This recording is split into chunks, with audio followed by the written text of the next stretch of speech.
Hey guys, what's going on? Here with a new video. I'm excited. No, like really excited. This just dropped and it is one of the best things I've heard in the last little bit. I've been playing Battlefield, playing Vanguard. Hasn't been as fun as I wanted to, but I'm hoping this brings things back. So you guys click this video because you guys want to figure out the best settings right off the bat. Maybe play your first game and you already feel like everything's a little bit wonky. That's okay. We're going to be trying to get the highest FPS for your optimized PC.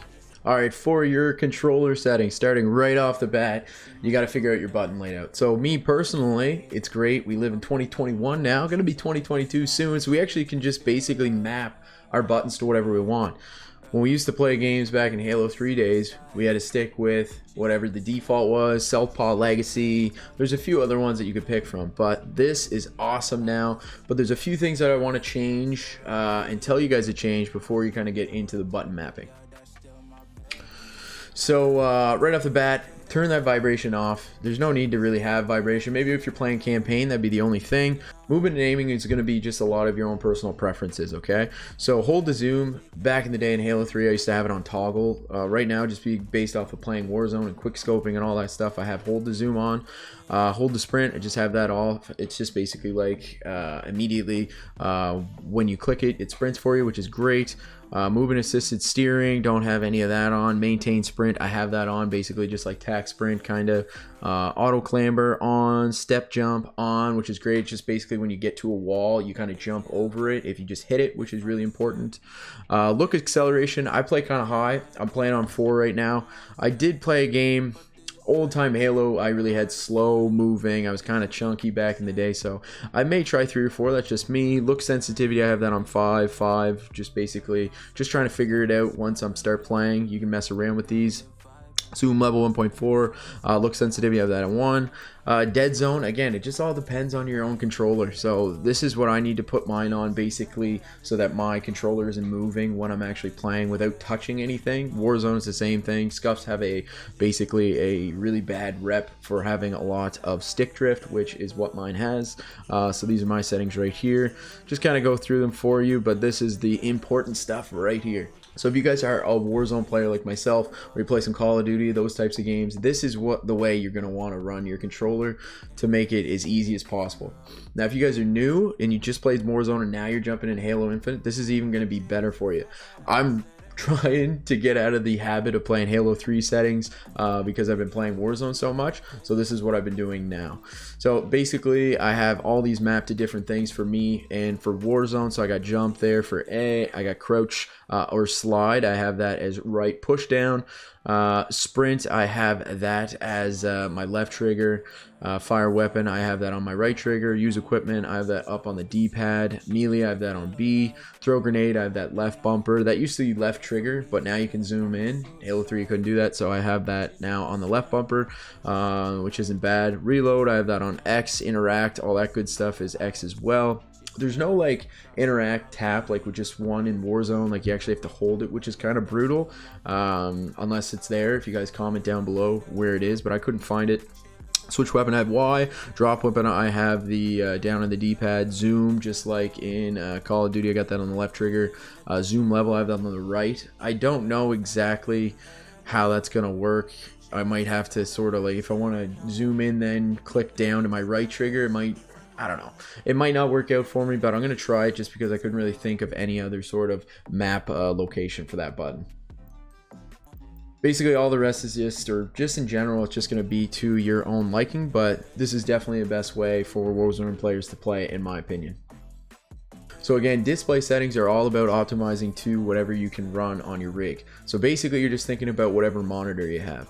So I have a 144 Hertz monitor, so I want to get all 144 frames out of my monitor. If I'm playing a game and it never drops from 144, I'm going to try to mess around with these settings to see when it kind of throttles back for me so I can play at the most optimized level and best experience in my opinion. But anyways, this is what I got here. So field of view, it's all your personal preference right here too. So I have 120. I played on Warzone for 120 as well.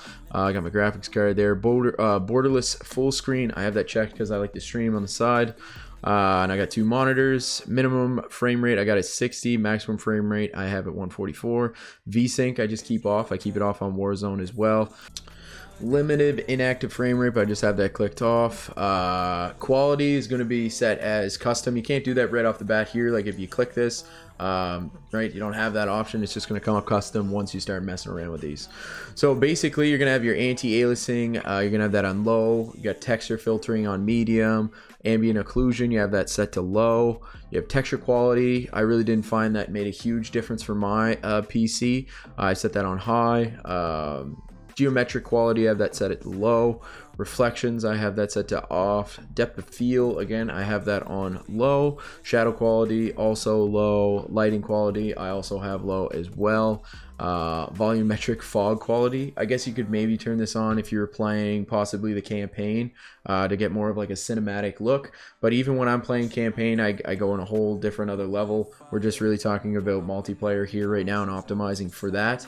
But again, you can mess these around if you guys decide to play the campaign as well.